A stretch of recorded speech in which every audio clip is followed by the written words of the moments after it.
born in the projects. Growing up as a young man, I was a baby of 11 children. I only wanted to come to Tijuana and nothing more. We lived in Tijuana in one room with a stove on the table. I was content, but my husband said we can do better for our children.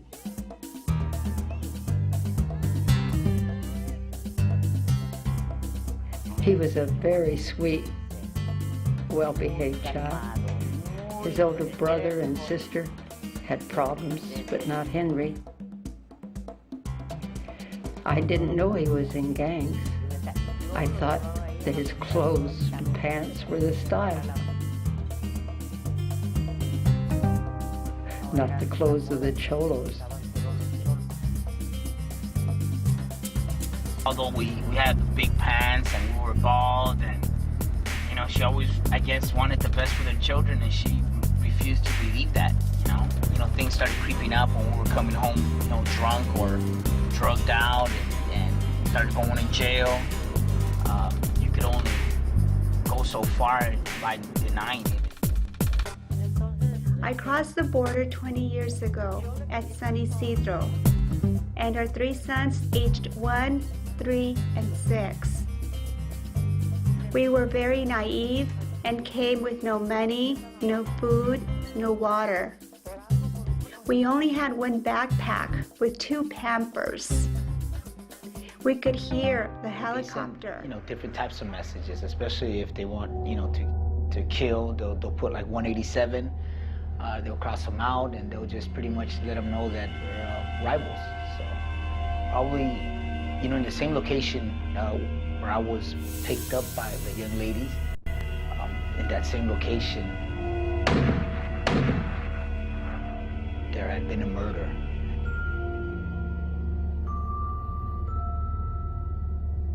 And the young ladies that set me up, which I didn't know, was one of the sisters of the brother who had just been murdered. And it was fresh, so the rival gang was upset, and I was the main piece of the other gang, so they were taking vengeance. And I just didn't know that that was her. I had been talking to her on the phone, and there was, you know, a little flirting probably going on, but we had never really hooked up. And that night, for some reason, I was passing by through that same block, and I was picked up by them. You know, they went to a Jack in the Box once, and then they went to a house party, and I seen them talking to some other people that eventually I figured out that they took to the location, that's where all the setup was. I tried to run the first time. They shot me. That was behind my leg the first time, and didn't clearly remember that after they shot me in my leg, I grabbed the gun from the gentleman, and I had it. I had the gun actually in my hand, and I was taking it away from him, but they started beating me up. And I remember one of them wrapped his legs around me, and with the knife just started stabbing me in the head. And the last thing, bottles were broken, chains were broken. This is the house in 97 where I was shot multiple times. I walked up to the walkway and I knocked on the door, and just the mention of my name, they fired shots through the door, striking me in the forehead. At that point, I fell back. They came out and they shot me again in the abdomen. A gentleman that I went to junior high with, they gave him the gun and they told him to finish it off, and that's where they shot me in the head. And I remember clearly because he was weeping, and he pointed the gun at my head, and he hit the back of it. But it didn't come out in like through here, but it did go through the back.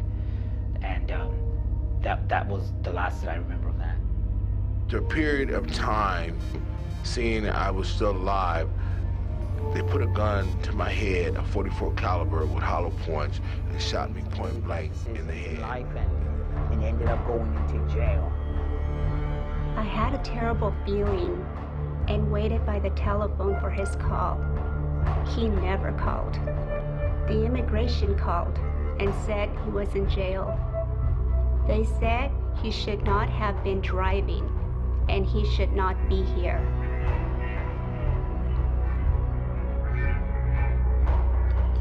My first trip into the county jail, I had an assault on a police officer. People think it's bad, but I think you get seen more respect from the officers because they do now know that you have no problem being physical, attacking them, stabbing them, or doing whatever. So they kind of back away from you and back off you. You know, you have to understand. I was broken. I was at my wit's end. I was, you know, I was in jail.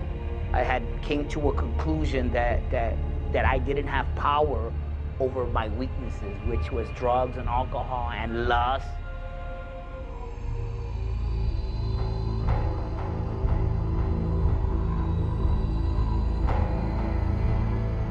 The lines were very long, and the visits were limited to 30 minutes.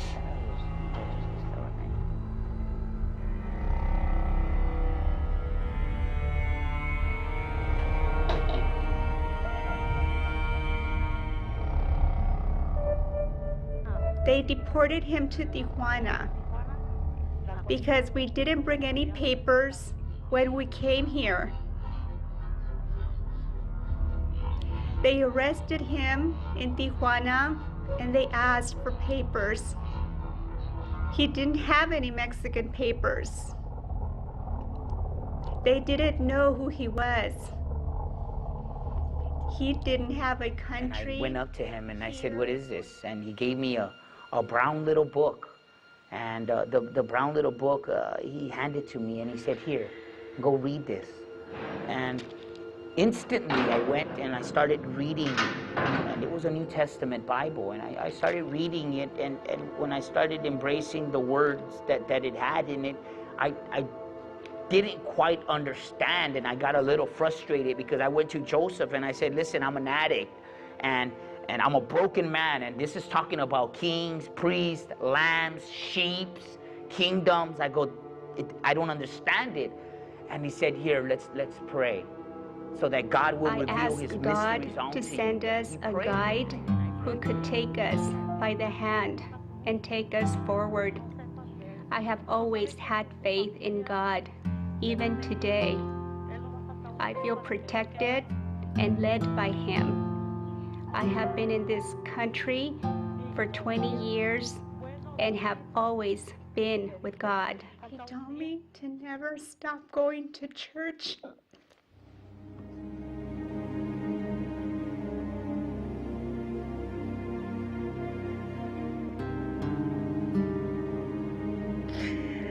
That the church is more family than my aunt, uncles, or anyone.